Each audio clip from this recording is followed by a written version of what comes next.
Y en esta mañana vamos a comenzar a estudiar la armadura del cristiano. La armadura del cristiano.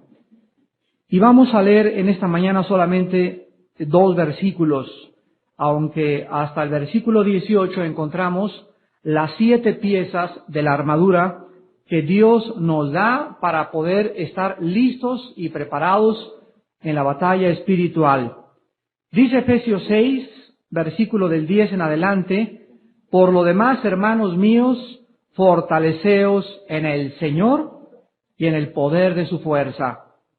Vestíos de toda la armadura de Dios, para que podáis estar firmes contra las acechanzas del diablo. Porque no tenemos lucha contra sangre y carne, sino contra principados, contra potestades, contra los gobernadores de las tinieblas de este siglo, contra huestes espirituales de maldad en las regiones celestes. Por tanto, tomad toda la armadura de Dios, para que podáis resistir en el día malo, y habiendo acabado todo, estar firmes. Estad pues firmes, ceñidos vuestros lomos, y vean ustedes la armadura del cristiano. Número 1, la verdad. Y vestidos con la coraza de, número 2, justicia. Y calzados los pies con el apresto, número 3, del evangelio de la paz. Sobre todo tomad el escudo, número 4, de la fe, con que podáis apagar todos los dardos de fuego del maligno. Y tomad el yelmo de la, 5, salvación. Y la espada del Espíritu, que es, 6, la palabra de Dios. Y número 7, orando. 7 armas. 7 cosas forman parte de la armadura de un cristiano para luchar contra el enemigo. La verdad, la justicia, el evangelio, la fe, la salvación, la palabra de Dios y la oración. El versículo 10 dice: hermanos míos, fortaleceos en el Señor y en el poder de su fuerza. Ustedes saben que mientras vivamos en este planeta, nuestra vida cristiana será una lucha incesante contra el enemigo de nuestra alma. Ustedes saben que en la vida cristiana no hay cesación de hostilidades, no hay treguas, ni tampoco armisticios, ni tampoco le puedes decir al diablo: dame oportunidad de descansar 3 días. Tómate vacaciones y vete un fin de semana por allá a dar la vuelta. En la vida cristiana no hay eso. Como en cualquier guerra, desde luego tenemos los cristianos tiempos de más o menos intensidad o de más intensidad en nuestra guerra. Y los soldados en las guerras pueden comer y pueden dormir, pero los soldados siempre, aun cuando se vayan a dormir en sus tiendas de campaña o haya un supuesto descanso, siempre están con el uniforme puesto. Tú no puedes ver en una guerra, ni en la Segunda Guerra Mundial, ni en el Golfo Pérsico, que los soldados hayan dicho: bueno, el sábado domingo me quito la chamarra y el casco y el fusil y los dejo a un lado y vamos porque hoy los iraquíes van a descansar. No hay tal cosa. Unos duermen, otros hacen guardia, pero el uniforme nunca se lo quitan. ¿Por qué es esto? Porque el diablo nunca sale de vacaciones. El diablo no celebra la Navidad. El diablo no celebra la Semana Santa.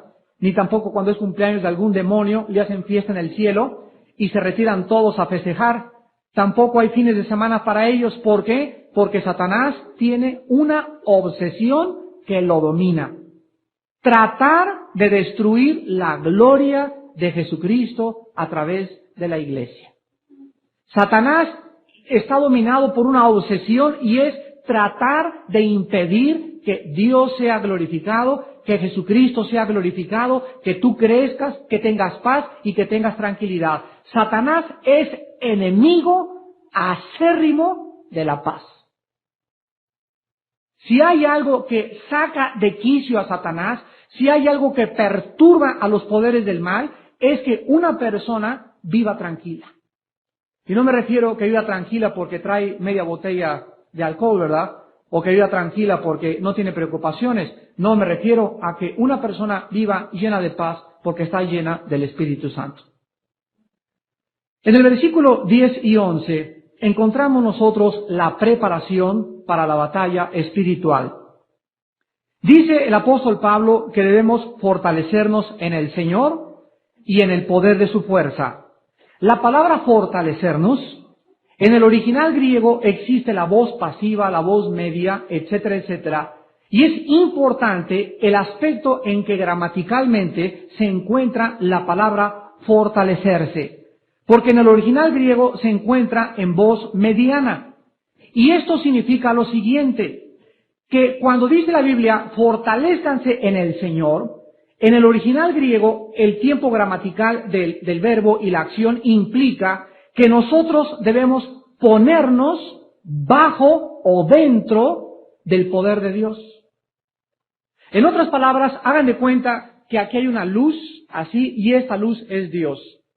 Entonces, cuando dice la Biblia, fortalecernos en el Señor, se nos dice, métanse bajo la luz del Señor. Porque mientras estés bajo la luz del Señor, bajo el poder del Señor, estás fuerte. Te sales de la luz del Señor y no tienes absolutamente ninguna fuerza. Cristo dijo, separados de mí, nada podrán hacer. Entonces, aquí se nos está invitando a que vengamos y nos acerquemos a Dios, porque solo en Él podemos encontrar fuerza para pelear contra un enemigo invisible, un enemigo sumamente destructor, un enemigo que anhela a cualquier costo impedir que Cristo sea glorificado. Pero podemos preguntarnos en esta mañana, ¿qué no todos los cristianos estamos bajo el poder de Dios? La forma como está escrito esta construcción gramatical, repito, nos sugiere que no es así. No todos los cristianos están bajo el poder de Dios. El contexto de este pasaje nos sugiere que una persona puede ser cristiana y no estar protegida por Dios, porque si no, no se nos exhortaría a que nos fortaleciéramos en el Señor. Se nos diría, recuerden que ya son fuertes siempre en el Señor, pero no se nos dice eso, se nos dice, fortalézcanse, se nos manda a que nosotros tomemos la acción, a que nosotros cooperemos con Dios, para que si nosotros colaboramos y cooperamos con Dios, dice la Biblia, entonces podemos verdaderamente estar firmes. ¿Qué cosa entonces es lo que nos pone inmediatamente bajo la protección de Dios? Vean ustedes en Primera de Pedro, capítulo 1, versículo 5, que el apóstol Pedro nos revela el secreto.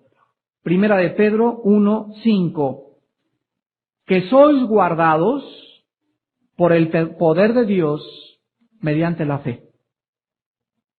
Somos guardados por el poder de Dios a través de o mediante la fe, para alcanzar la salvación que está preparada para ser manifestada en el tiempo postrero. Vean ustedes que solo aquellos cristianos que ejercitan la fe, que viven confiando en Dios, que viven creyendo a Dios, son aquellos que están fortalecidos en el Señor, porque la fe es nuestra fuerza.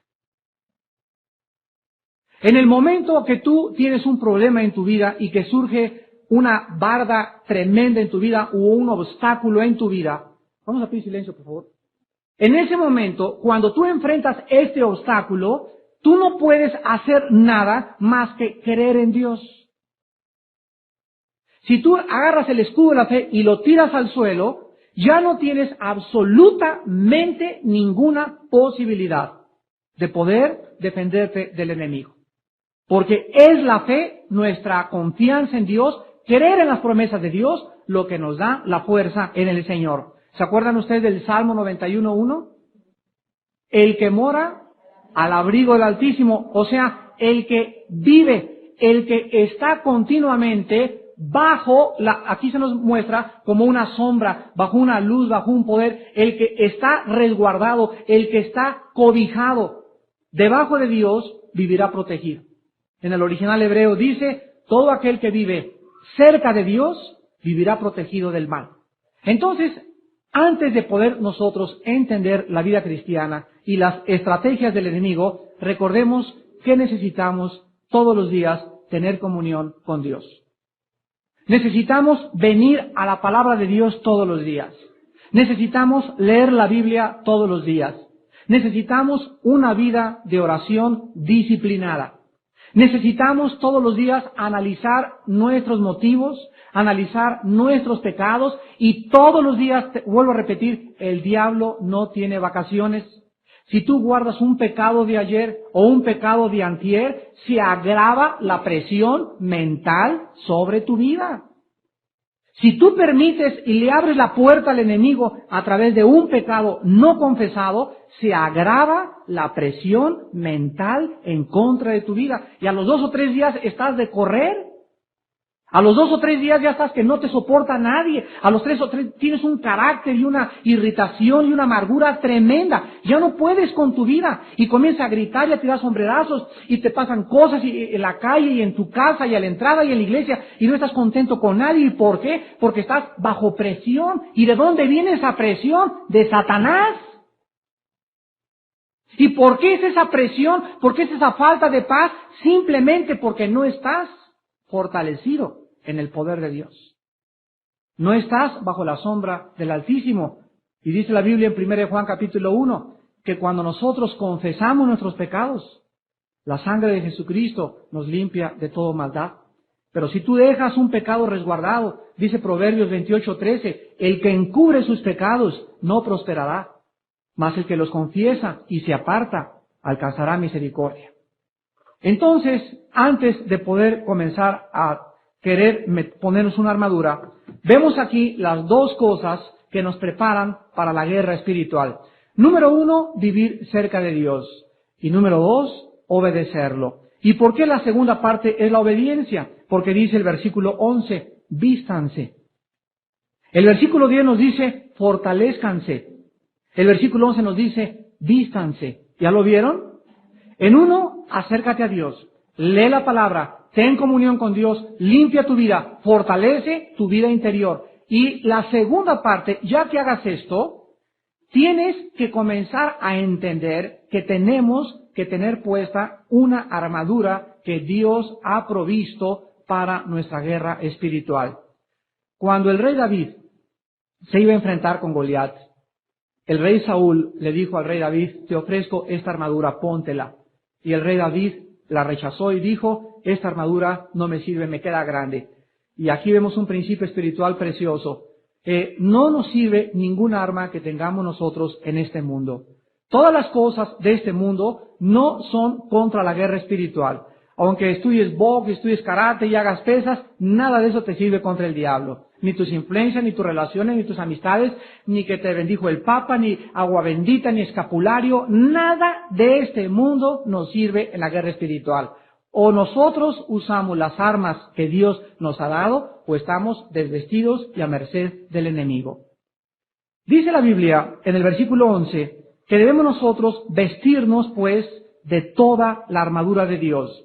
Y observen ustedes la palabra toda. No dice pónganse nada más las botas. ¿Se imaginan un soldado en puros calzoncillos en la guerra con botas y con su cachucha aquí arriba? Pues no, ¿verdad? No la hace. O con el puro fusil nada más y sin el casco y descalzo. Un soldado descalzo, ¿se imaginan? Pues puede tener una ametralladora superpotente con rayos láser y lanzagranadas y todo lo que ustedes quieran. Pero si no trae las botas puestas, se va a llenar de espinas y piedras y va a sangrar los pies y va a hacer que caiga y que tropiece. Entonces el Espíritu Santo nos dice que todas las partes de la armadura son importantes. Y se nos dice, vístanse de toda la armadura de Dios. Y el propósito es, dice el versículo 11, resistir. Poder estar firmes contra las acechanzas del diablo. Entonces, así como los soldados romanos, cuando salían a la guerra traían el escudo, era un escudo que les cubría desde la cabeza hasta los pies. Así eran los soldados romanos, era la parte más fuerte, la vamos a ver la semana que entra, y después tenían la lanza, una espada chica, una espada larga, tenían un corsé que les protegía el pecho y la parte de atrás de los lomos de la espalda, traían una faldita con la cual se abrochaban aquí y se ponían las botas, y así estaban listos ellos para la guerra espiritual. Y aquí parecería una paradoja de Dios, que la fuerza de Dios más nuestra cooperación nos dará la victoria espiritual. Vayamos pues al versículo 12 y en esta mañana nos vamos a concentrar en los diferentes ataques o la naturaleza de los ataques de Satanás. Porque no tenemos lucha, dice el versículo 12, contra los comunistas, ni contra los católicos, ni contra los protestantes, ni contra los testigos de Jehová, ni contra los mormones, ni contra los iraquíes. Nuestra lucha no es contra sangre y carne. Porque no tenemos lucha contra la suegra, dice. Porque no tenemos lucha contra nuestros hermanos de la otra iglesia o de los de aquella iglesia. No. Qué equivocado está el cristiano que comienza a creer que la lucha es entre nosotros. Nunca veas a ningún ser humano como el real enemigo, sino los poderes que están detrás de él. Entonces, si hay un cristiano por ahí que te ataca y que te tiene ganas, y tú comienzas a pelear con él, o por ejemplo, no lo saludas en la calle, en ese momento tú estás confundiendo la guerra. Y estás creyendo que como él te hace cara de fuchi, y porque le voy a perdonar, tú tampoco le dices nada. En ese momento tú crees que si le contestas de esa manera, pues ya le hice la cara de fuchi y ya no lo veo. En ese momento quiero decirte que estás perdiendo batalla en la guerra espiritual. Porque tú deberías estar orando por las fuerzas que están detrás de ese hermano o de esa hermana que le están haciendo ser como él es. Pero cuando tú te lo encuentras, ¿cómo estás? Y con una fe no fingida. Y lo amas, y lo perdonas, y lo saludas. Y oras en tu casa. Que él te lance dardos, si tú estás orando, ninguna lanza te va a alcanzar. Porque no peleamos contra sangre y carne. Tenemos que contestar a través de las armas que Dios nos ha dado. Dice la Biblia que nuestra lucha es contra principados. Esto se refiere a principales espíritus del mal que están como jefes. La palabra principados tiene un origen en la palabra arc, el prefijo griego arc, que significa el primero en un orden. Entonces, cuando la Biblia dice que estamos peleando contra principados, se nos está diciendo que estamos luchando contra jefes de demonios. Jefes de demonios, o sea, está Satanás, después tiene generales, después tiene coroneles, después tiene tenientes, tiene sargentos y tiene soldados rasos, los vulgares demonios. Pero en los poderes del mal, aquí el versículo 12 nos habla de una organización completa. Y los demonios no crean que son como la abeja africana que se lanzan así, bum, puni, bum, puni. No, los demonios están perfectamente bien organizados y no hacen nada, y esto es lo más paradójico de todo, ¿no? Los demonios no hacen nada sin las órdenes de su jefe. ¿Podríamos decir que los demonios son obedientes? ¿Los demonios son obedientes? Pues los demonios son más obedientes que muchos cristianos. Porque desde que cayó Satanás, ya no ha habido ninguna otra rebelión. Se le cuadran a Satanás y lo respetan, pero son obedientes para el mal. Entonces vemos que hay dos clases de obediencia. La obediencia hacia el bien y la obediencia hacia el mal. Obedecer el mal es muy fácil. Obedecer el mal es decirle sí al sexo ilícito, es decirle sí al alcohol, es decirle sí a la pornografía, es decirle sí a mis apetitos. Mi cuerpo quiere un gansito marinela, me lo compro. Que mi cuerpo quiere cenar un litro de atole, me lo compro. Y me puedo poner así de gordo y así de gorda y nunca hacer ejercicio. ¿Por qué? Porque le digo sí a todo lo que es fácil. Decir no a lo que es fácil es difícil. Entonces, si están organizados los demonios y los poderes del mal, es porque, vuelvo a repetir, tienen a un jefe. Después siguen, dice la Biblia, las potestades, y las potestades son los que siguen de los príncipes.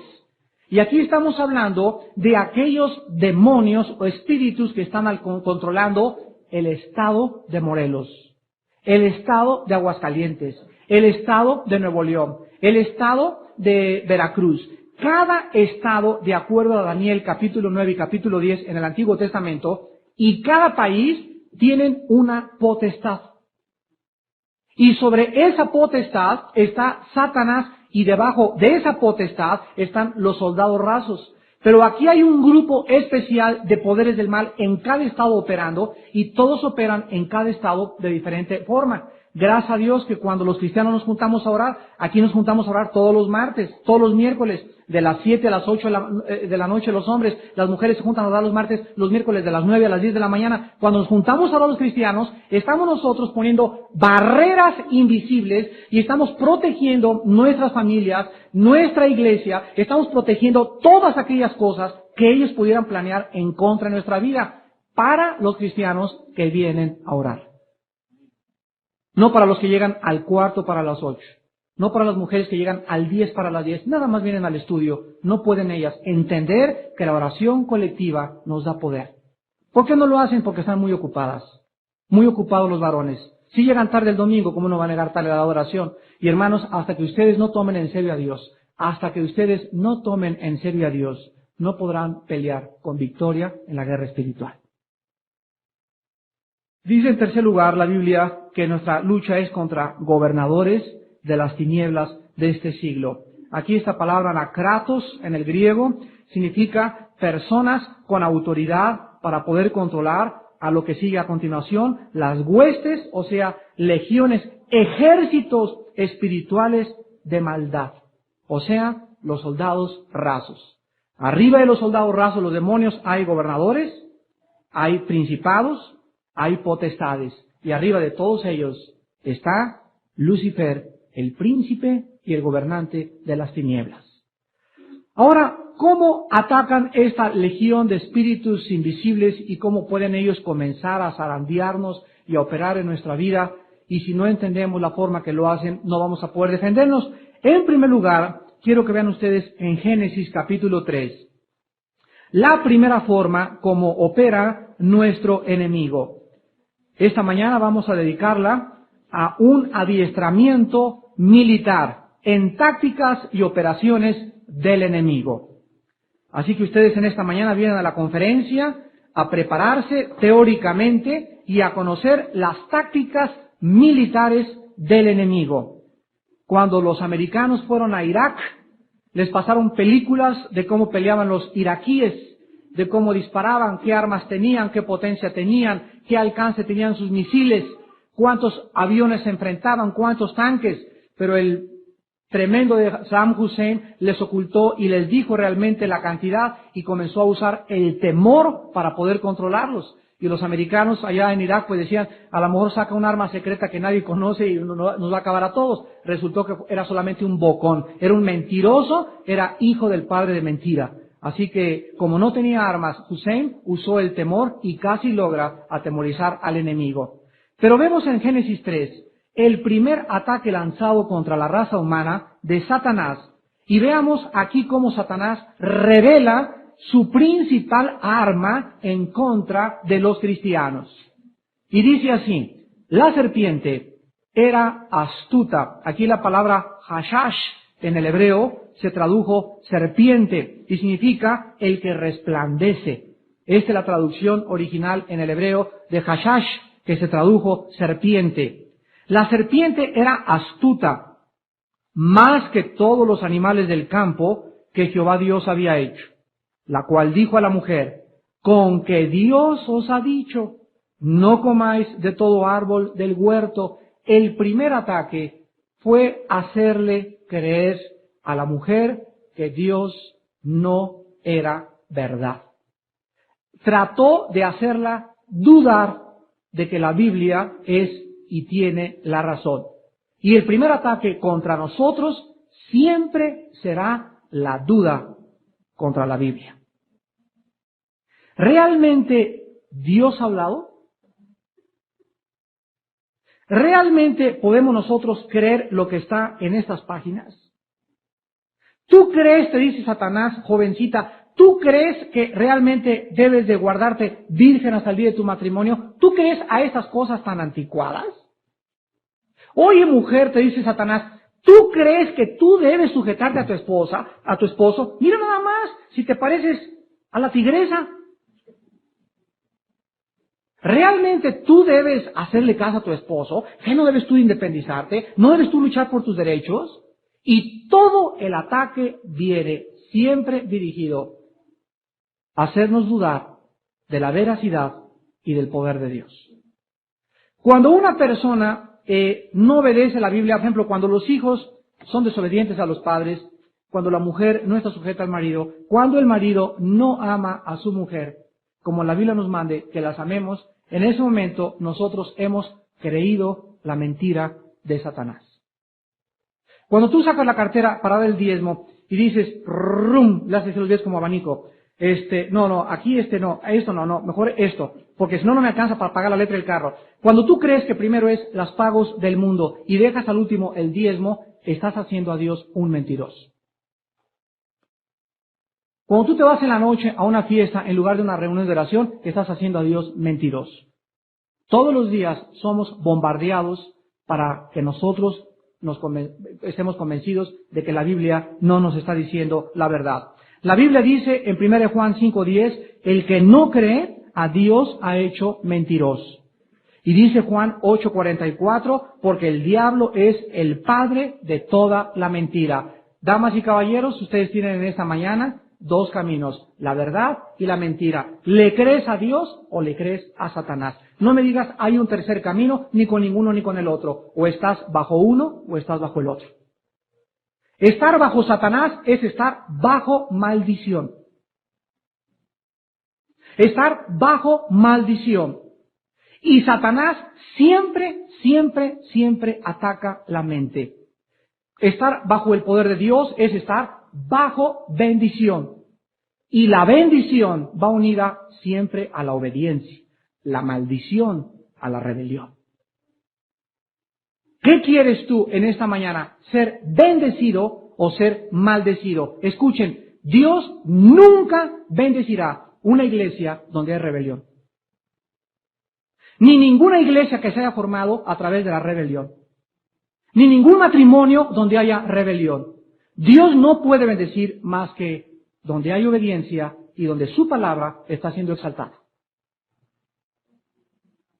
En segundo lugar, Satanás no solamente va a lanzar ataques contra nosotros, queriéndonos hacer creer que no tenemos por qué obedecer a Dios, que está exagerando la Biblia, etcétera, etcétera, sino que el segundo ataque de Satanás es hacernos dura la vida cristiana.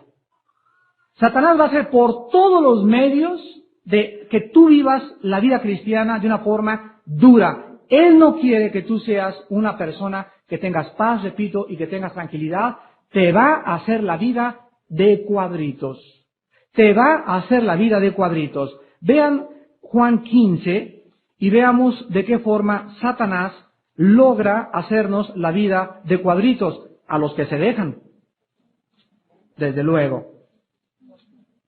A los que se dejan. Antes de leer Juan 15, les voy a dar un ejemplo. Tú vives en un departamento y la renta, llega tu papá y te dice, hijo, ya la pagué.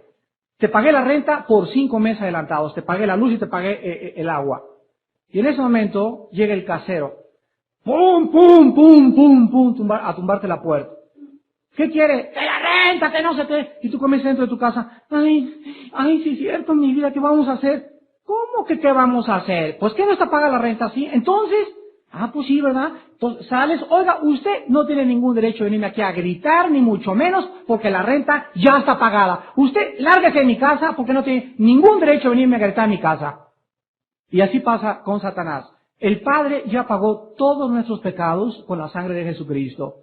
Y cuando Satanás viene y te comienza a acosar con culpa, comienza a atosigar tu conciencia, y te comienza a decir, ¿te acuerdas que hace 3 años cometiste adulterio? ¿Y te acuerdas que hace 5 años abortaste? ¿Y te acuerdas que hace 7 años abandonaste a tu esposa? Y comienza a atosigarnos con los pecados pasados. Tú tienes que levantarte y decirle, en el nombre de Jesucristo, mis pecados están pagados por la sangre de Cristo.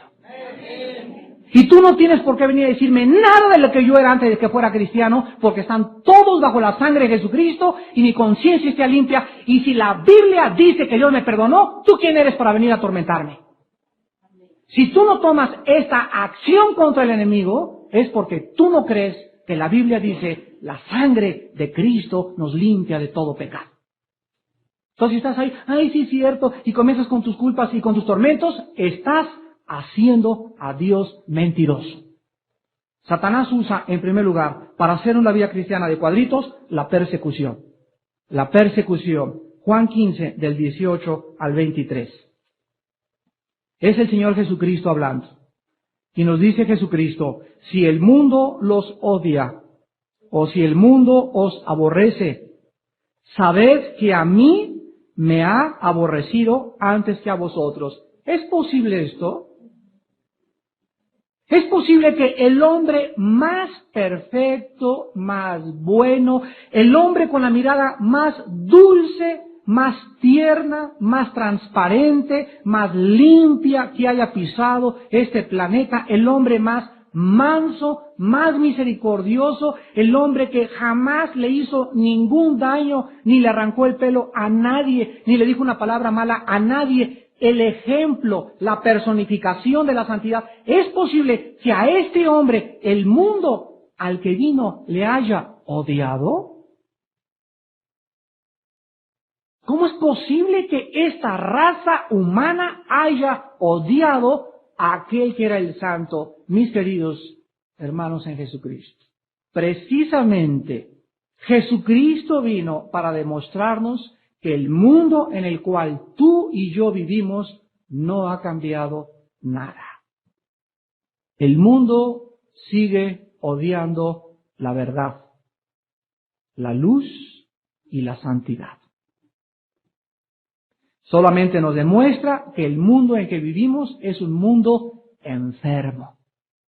El mensaje de ayer, el suicidio de la raza humana, mencioné las 4 clases de suicidio que existen en el mundo. El suicidio físico, el suicidio moral, el suicidio intelectual y el suicidio espiritual. De una u otra forma, toda la raza humana se está suicidando.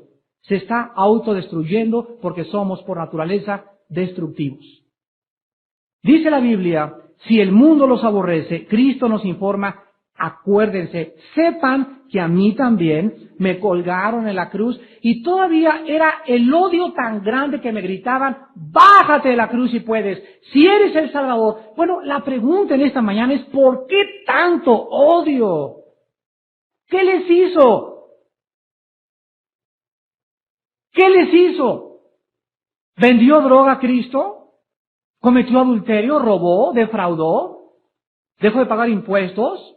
¿Provocó una subversión contra el gobierno romano? Ni siquiera eso.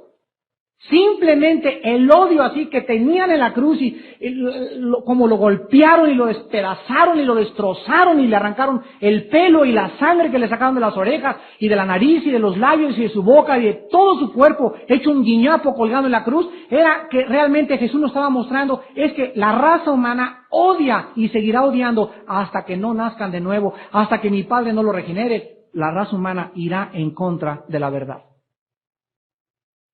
¿Qué hicieron los cristianos en la Inquisición para que en el nombre de la Iglesia se les persiguiera, les arrancaran las uñas, los quemaran vivos en el nombre de Jesucristo?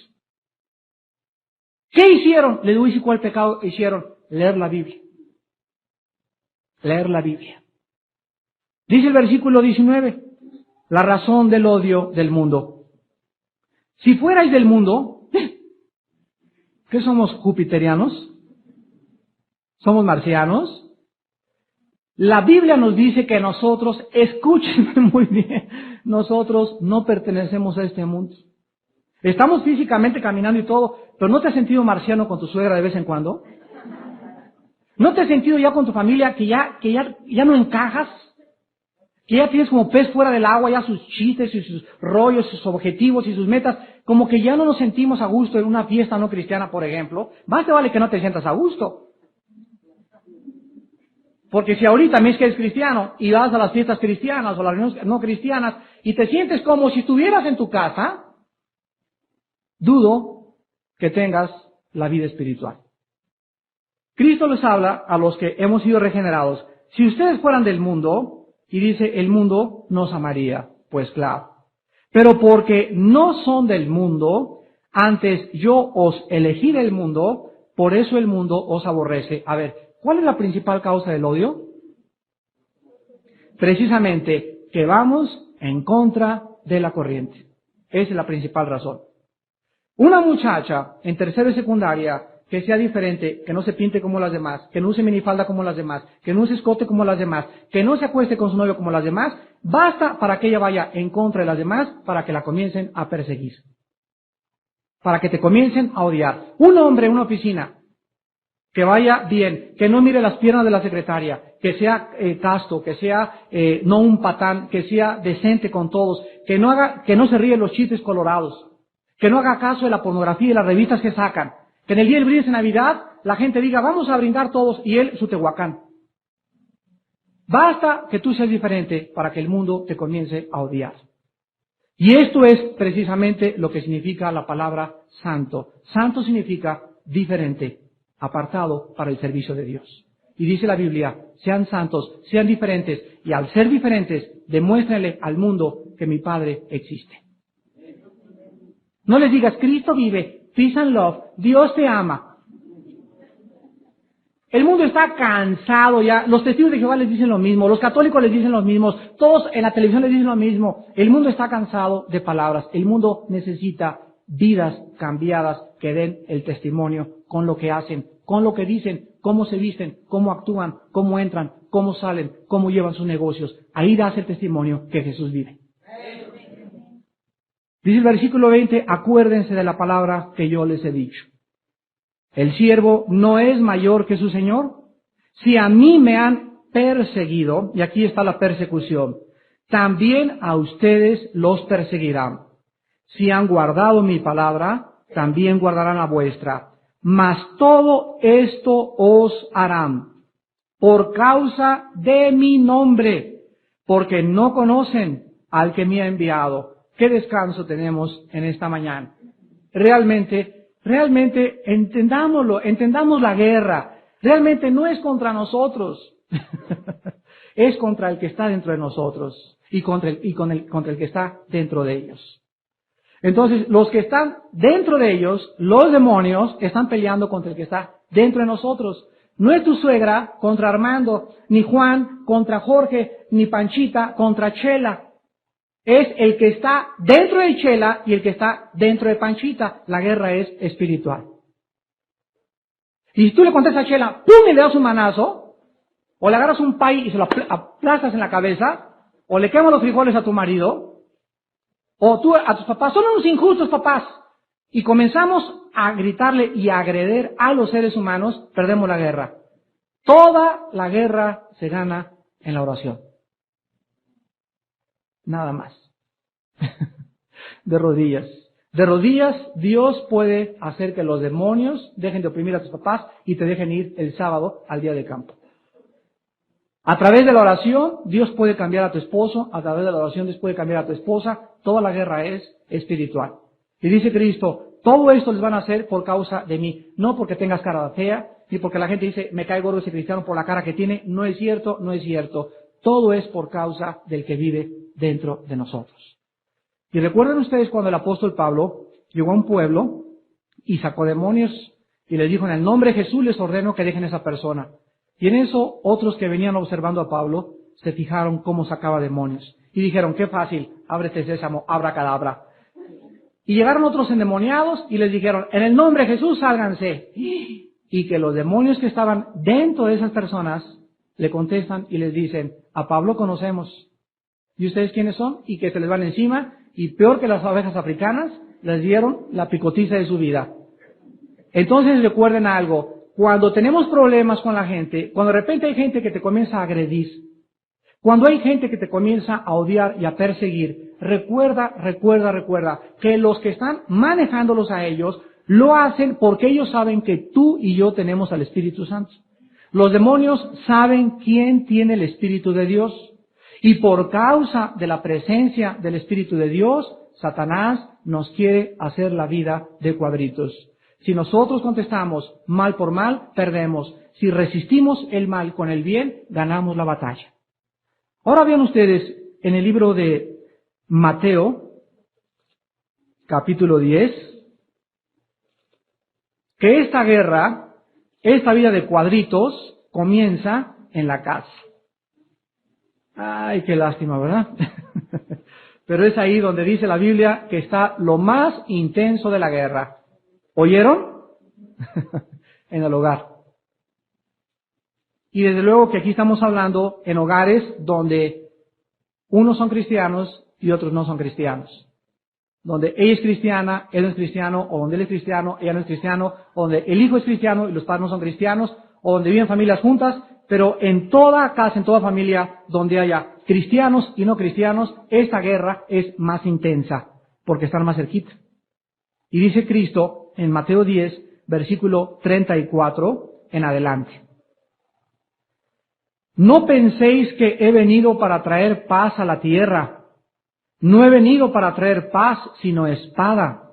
Porque he venido para poner en disensión al hombre contra su padre, a la hija contra su madre, a la nuera contra su suegra, y los enemigos del hombre serán los iraquíes. Así dice, los enemigos del hombre serán los vecinos. Tampoco nuestros enemigos más grandes están en nuestra propia familia. Y por eso, cuando Jesucristo vino al mundo, su guerra de él y Satanás lo comenzó a perseguir. ¿Con quiénes creen? Con sus hermanos. Su madre, María, se le fue anunciado que sería madre del Altísimo, pero a ella como que se le borró el cassette y hasta la cruz se le acordó, y en la cruz pudo ella verdaderamente convertirse, porque fue la muerte de su hijo cuando su madre se convirtió, cuando una espada traspasó su corazón, de acuerdo a la profecía del Magnificat. Pero mientras Jesucristo anduvo predicando, su madre y sus hermanos no se discipulaban con él, no se sentaban a sus pies con él. Llegó un día, por ejemplo, y le tocaron la puerta. A ver, le dijo Cristo a Juan, ve a ver quién es. Y salió Juan: Señor, tu madre y tus hermanos allá afuera te buscan. La pregunta es, ¿por qué en lugar de tocar no entraron?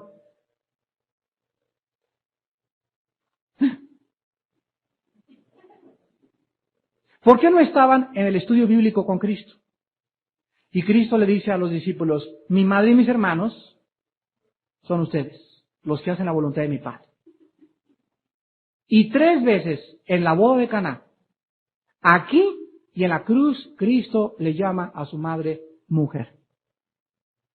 Y Cristo establece la línea entre la familia carnal y la familia espiritual. Y Jesús dice que cuando comienza la luz a entrar a una familia, la espada inmediatamente corta. ¿Por qué Cristo no trae paz? Porque viene la división entre las tinieblas y entre la luz. La luz es muy fuerte para que los que estén en las tinieblas la soporten. Los que están en las tinieblas comienzan a perseguir a los que están bajo la luz.